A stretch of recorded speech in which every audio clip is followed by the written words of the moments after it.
Saudi-Israeli, U.S.-Palestinian peace, is it in the offing? And some hard truths about the left-wing organizers of the protests and the insurrection against the Netanyahu government all came out this week. That and a lot more on my news update. Stay tuned.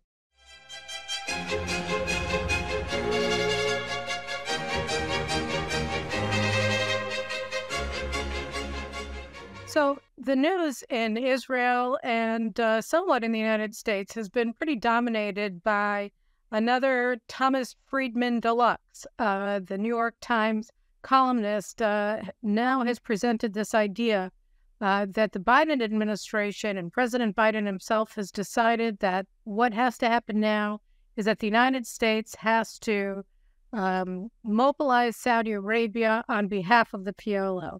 And how is that supposed to work? Well, according to Friedman, the United States and President Biden has sent his representatives to Riyadh repeatedly over the past several months, whether it's Secretary of State Tony Blinken or National Security Advisor Jay Sullivan and others, repeatedly over the past couple of months to try to pursue normalization between Israel and Saudi Arabia. On the face of this makes sense. Joe Biden is going into a re-election campaign. Doesn't look that great, particularly given what's happening with the congressional investigations about his and his son Hunter's operations with foreign governments and parent influence peddling, which just seems to get worse and worse for him every day. So, this would be a big win for him, a diplomatic win for Biden going into the 2024 elections if he's able to bring a normalization agreement between Israel and Saudi Arabia. But on the other hand, and to that end, his people are going along and meeting with Crown Prince Mohammed bin Salman and with other Saudi senior officials to try to push this idea of peace. But as Biden said in his interview with Fareed Zakaria just a couple of weeks ago on CNN, he said, he doesn't really see any chance of, he said, Israeli-Saudi relations are fantastic, but that he doesn't really see the United States bowing to the Saudi demands from Saudi Arabia, sees the United States departing from the Middle East, and it says, look, if you want us to take the risk of making peace openly with Israel, because we essentially have, under the table peace with Saudi Arabia now for going on 10 years, then we're going to need some security guarantees from the United States. We want a mutual defense pact or a United States security guarantee for the kingdom along the lines we had until recently, and we had since 1945. And we want you to develop nuclear power along with us as a response to Iran, which, thanks to you, the Biden administration is at the door of the nuclear club. So those are some of Saudi Arabia's demands from the Americans. And Biden, in that interview with Fareed Zakaria, said no. Who knows? Maybe they're changing a little bit, but what according to Friedman, is really on the table is another way for the Biden administration to destabilize the Netanyahu government. The idea here that Friedman laid out very clearly is that to make a U.S. deal with Saudi Arabia that would include any sort of security guarantee to the kingdom, which the progressive base of the Democrat Party hates because Khashoggi and because they're anti-Iranian and because they're supportive of Israel and so on and so forth. So the progressive base of the Democratic Party hates Saudi Arabia. They despise Crown Prince Mohammed bin Salman for supporting the Abraham Accords, enabling the Abraham Accords to a large degree, opposing U.S. nuclear diplomacy with Iran, and opposing U.S. efforts to support the Iranian-controlled fiefdom of Lebanon, which it controls through its foreign legion, Hezbollah. So they hate Saudi Arabia for all of those reasons. And the only way that you could expect a progressive base to accept any sort of U.S. concessions to Saudi Arabia or embrace of Mohammed bin Salman as a partner is if it came with a price tag for Israel, which they hate even more than they hate Mohammed bin Salman. And so the idea that Friedman put forward was that the administration should or is working with the Saudi Arabians to come up with a laundry list of demands for Israel to meet in concessions, irrevocable if possible, towards the PLO, towards the Palestinian Authority, and that if Israel makes these concessions to the PLO, then Saudi Arabia, and only if it does so, will Saudi Arabia normalize relations with Israel. So the United States is actually not interested in peace with Saudi Arabia so much as they're interested in, again, destabilizing the Netanyahu government. And I buried that part, which is that here it says that what Friedman argued was that if Netanyahu agrees in to make concessions to the Palestinians in order to satisfy the Saudis and the Biden administration in exchange for formally normalized relations with Saudi Arabia, then that would end the Netanyahu government and compel Netanyahu to accept Gantz's party or Yair Lapid's party as coalition partners, and to replace the Religious Zionism Party and the Jewish Power Party of Itamar Ben-Gvir. So it would throw out the religious Zionists from the Netanyahu governing coalition and bring in the left as partners with veto power over all of Netanyahu's policies. And so, since that's what the Biden administration seeks, and that's what they've sought for the past 7 months with their open support and efforts to subvert the Netanyahu government by supporting the left's anti-government protests and demonization of Israel. So now the idea is to pivot from the anti-judicial reform, anti-right-wing government insurrection, and move towards this new idea, this new gambit, which is to try to destabilize the Netanyahu government by offering Netanyahu a deal that he can accept only by dismantling his own government and giving the left dominance over decision-making power in Israel in exchange for normalized relations with Saudi Arabia. So the question is, what is the prospects for this actually succeeding? Now, in part, I'm not sure that the Biden administration cares that much if it succeeds, because it gives them something useful to do from their perspective, both in terms of trying to keep Israel and Saudi Arabia apart, because they're putting it puts Saudi Arabia and Israel at loggerheads on the Palestinian issue, and they want to keep them apart. But also, it allows Biden to maintain his administration's pressure on Israel, even as the government seems to have managed to, at least for now, weather the storm of the left's insurrection with the passage of the initial law in the judicial reform package that it put forward in January. So this is a way to keep the pressure on Israel while doing it. So what are the likely prospects of something like this happening? So I think from the Saudi perspective, it's not clear exactly why the Saudis would want to do this, because just as the Saudis very much wanted for Trump to be reelected in 2020, so they want Trump or another Republican to be elected in 2024, and they want the Biden administration, which is open about its desire to destabilize the regime in Saudi Arabia, to oust Mohammed bin Salman from power, and to embrace and empower Iran as a regional hegemon at the expense of Saudi Arabia. So it's hard for me to see Mohammed bin Salman giving Biden this prize.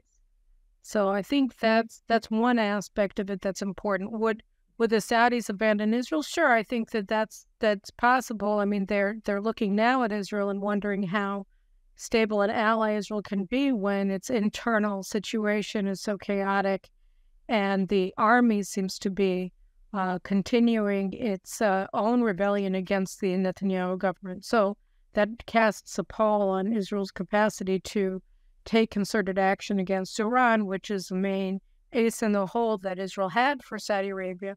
But, I think that they would probably, all things being equal, prefer to see Netanyahu remain in power, with the hope that Israel will actually take action against Iran's nuclear weapons programs and be a strong ally against Iran in Lebanon as well, than have the left come into power and essentially transform Israel, as happened in the previous government, into a satellite of the Biden administration, and as another focus for carrying out operations and actions that are antithetical to Saudi interests, like, for instance, the development of the Iranian-controlled gas field in the Eastern Mediterranean, which the United States forced Israel to surrender to Lebanon, which again is controlled by Iran through Hezbollah.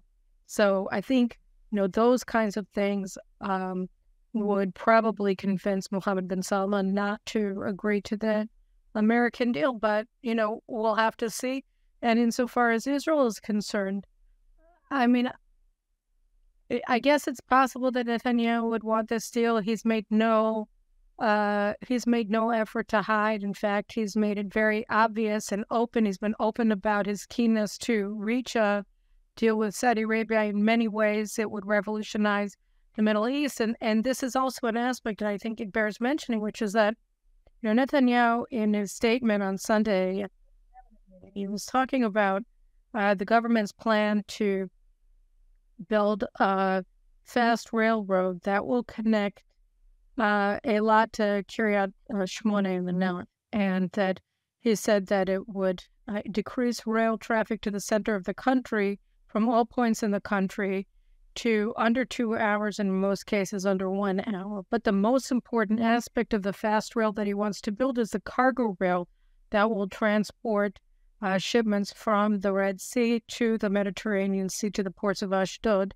and Haifa.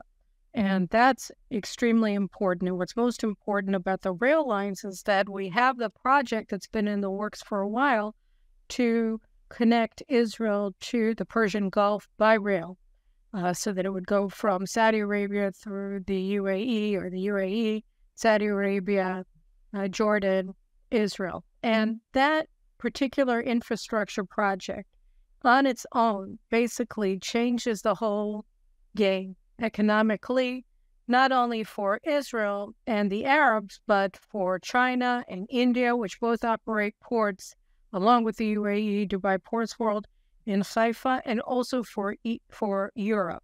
So now, if we saw, the Wagner Group, right, was apparently behind the military coup in Niger in West Africa, and Niger controls a lot of the precious metals that are going to Europe. For instance, I read this morning 25% of the uranium that goes to France is in Niger. And the new government, which is allied with Russia through the Wagner Group, just announced, the generals, that they were going to end all transfer of uranium from Niger to France. So that's a big problem. So the idea of a safe, dependable transit route for goods, materials, and energy products from the Persian Gulf to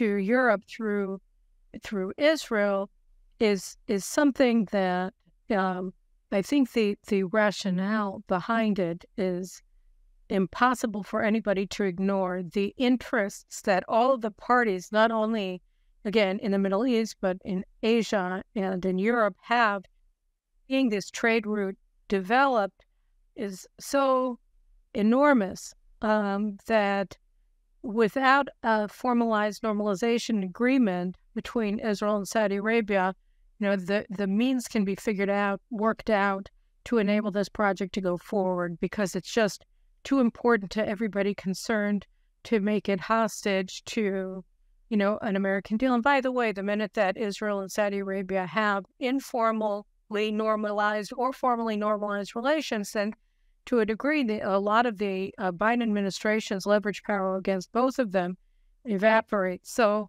I think that the need for or the keenness of the desire for normalization that Netanyahu has expressed is not his alone. I think that a lot of people, again, and people who don't even necessarily like Israel or Saudi Arabia, they share that sentiment, whether in China or in India. And just a word about Egypt. And I talked about this with Dave Wormser after our conversation about U.S. military aid, which is the subject of the Carolyn Glick show. And he's a real expert on trade routes and on materials. And I may have a future conversation with him for this show just on these issues, because it's fascinating. But he said to me, that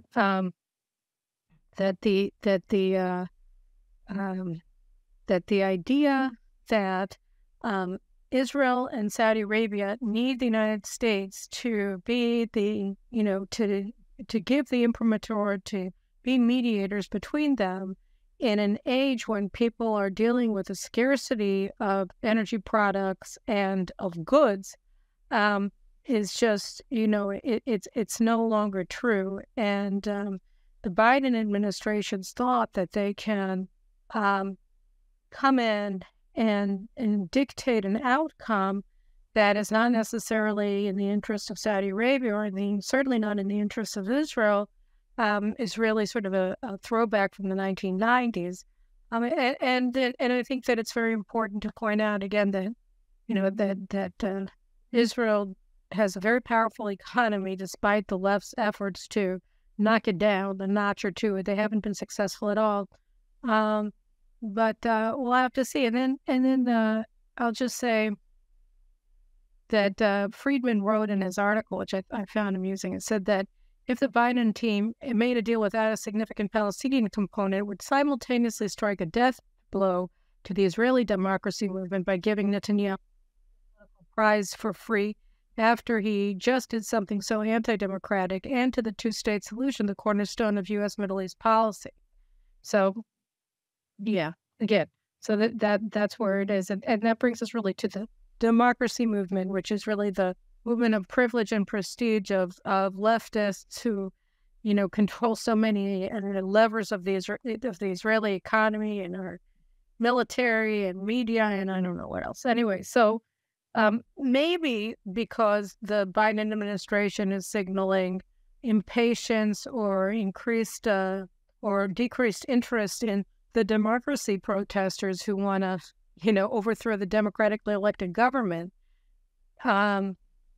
We had a really shocking and disgusting, I would say, op-ed published in the Hill website on Monday. It was written by three of the heads of this insurgency, Gilad Sher, Ami Ayalon, and Orni Petrushka. And I think in a previous conversation with you guys, I talked about the fact that Gilad Sher and Orni Petrushka, according to Gilad Sher, in an interview that he gave on a podcast, I think 2 months ago, he said that he and Orni Petrushka and the former IDF Chief of General Staff, Dan Hayut, and the head of the Kaplan Brigades, Shikma Bressler, and others who are all intimately tied to former Prime Minister Ehud Barak, they met in Petrushka's office in Tel Aviv in December, a month before the government was formed, and 5 weeks before Justice Minister Yariv Levin put out his plan for judicial reform and began organizing all the demonstrations that we're seeing now, because they decided that what had to happen before the government was even formed was that they had to launch a mass protest movement to destabilize it and to paralyze it from the outset. They didn't know what the rationale, the excuse for what they were doing was necessarily going to be. They just knew that as soon as this government was founded, that they were going to start launching these protests. And in fact, the protests began. Yair Lapid went to his first protest while he was still prime minister, after he had lost the election. So that, this was going on already. They planned all of this in December. So they write this whole song and dance about how democracy is going to die in Israel and all that in the Hill, when, of course, because of the judicial reform, and they had all their plans together before anybody ever heard of judicial reform, at least the government-specific plans that they've been going to war against and lighting the country on fire to block for the past 7 months. So they have this whole, hand on their heart kind of, we're just going to bare our souls to our American brethren and tell you how much we need you. And among other things, they asked for President Biden not to go through with his plan to host Netanyahu at the White House or meet him. They asked for the United States to isolate the Israeli government and to treat it like a leper, in order to save Israel from itself, along with them, to help them to save Israeli democracy by overthrowing the elected government of Israel, democratically elected government of Israel. I mean, the idea that you can go to a foreign power and tell a foreign power, look, we just need your help. We need your help in saving us from our own people, these terrible riffraff who elected this terrible government, democratic, and it's anti-democratic because it's doing things that, that would make Israel closer to the United States. What they're saying to the American people through this article, certainly what they're saying to the Biden administration, and they're also saying to Republicans who read The Hill, is that Israel is a non-functioning state, that the elites in Israel don't want sovereignty. They don't want for the people to choose and for the people to determine the path that this country, that this Jewish state is going to take. They want outside powers to come in and begin leading Israel as if it was a colony or a vassal state of the United States. That's what they seek, and they want to be the viceroy of the American colony of Israel over their fellow Jews in Israel. They don't want their fellow Jews to have the same right to vote as they do, and they're perfectly happy to be an American colony, and at the beck and call of Biden if he'll just let them be in power. And I think that that's so corrupt, and it's really such an insult to the intelligence of the Israelis, and it's also very dangerous for the future of American-Israel relations because, this sort of thing, it can be in many different ways. But for sort of an average American reader reading this sort of thing, you can walk away with the idea that, since they present themselves as speaking for the Israeli people when all they speak for is a very tiny sort of layer of Israeli society, the very top echelons of Israeli society that have seized all the power from the people over the years, and they don't want to give it back through a democratic process, people can come away from that with some pretty bitter positions on Israel and on its and on the worthiness of American support for the Jewish state. So I found it all very, very disturbing. And the last thing that I want to talk about just a little bit, is to highlight what Esther Hayut, the outgoing, soon-to-be retired president of the Supreme Court, is doing now. So Esther Hayut announced she cut short her trip to Germany, and in order to muster her posse of justices. And she announced that just weeks before she leaves her position and retires from her position, she wants to have the full quorum of 15 members of the Supreme Court set. They have an automatic, of course, majority for the left, 9, I think, out of 15. And they want to sit down and discuss the petitions or adjudicate petitions about whether or not the law that passed through the Knesset last week, that amends the basic law judiciary by limiting its powers to use concept of reasonableness to abrogate lawful decisions made by the government, by the prime minister, and by ministers of the government. So they want to, they're about to hear petitions saying that the government doesn't have any right to limit the powers of the Supreme Court.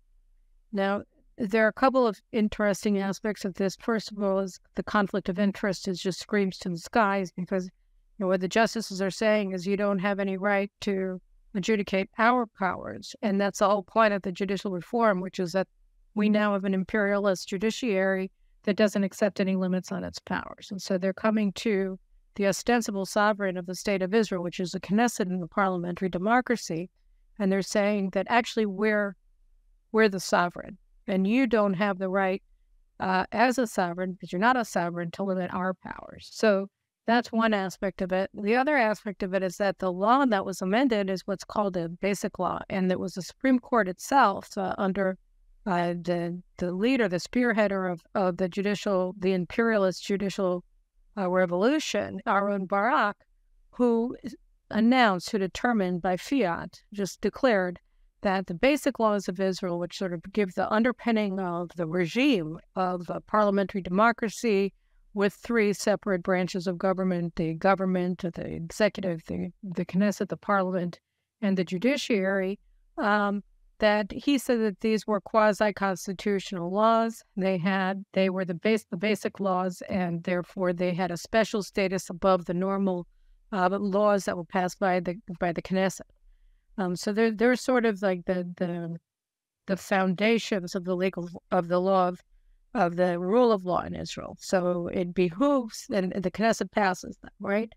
And it behooves the Supreme Court as a co-equal branch of government to accept that, since Barak himself said that the source of Supreme Court authority is the basic laws and their interpretation of basic laws, that they're not allowed to change those basic laws. They can interpret them, but they can't abrogate them, because that means that they're abrogating the foundation of their own powers, which means that they have no powers. If their powers emanate from the basic laws, then they're canceling basic laws or blotting out parts of basic laws. So what they're saying is that they don't need any source of authority. They just exist in ether, and they flit and float around in the world, and they get to dictate all outcomes in Israeli political and public life.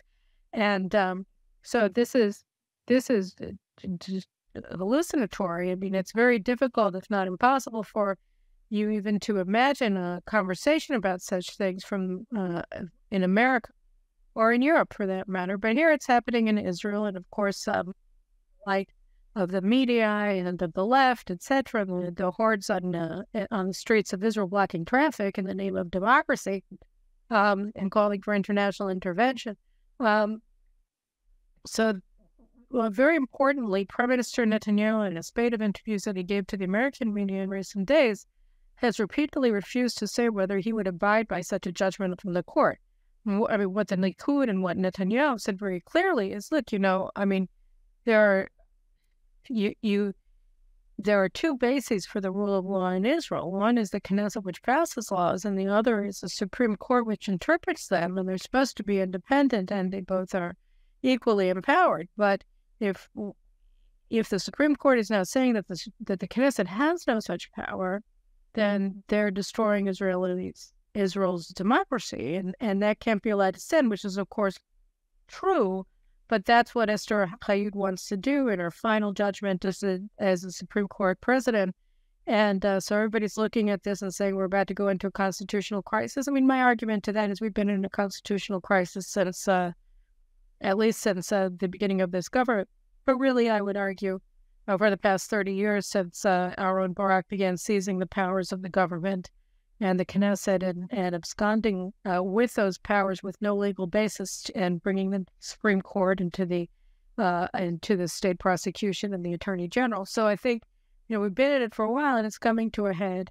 And it's very disturbing looking forward to think about what's going to happen because it's a binary choice. If the government obeys the Supreme Court's decision, then we have no rule of law and we have no democracy. And if it doesn't, then we're in an equally chaotic situation. And it's hard to see, given that Hayut is dead set on pushing us to this moment of crisis, how we can avoid it. We'll have to wait and see. So don't forget to be back and watching this show. I may do my news analysis. I can't decide next week because I'm supposed to be on vacation. But if not, then I'll see you a week from now. And we'll be able to get updated on everything that happened in the meantime. And for now, I wish you a good day, a good week. And make sure you subscribe if you haven't yet. And share the message. Take care. Bye-bye.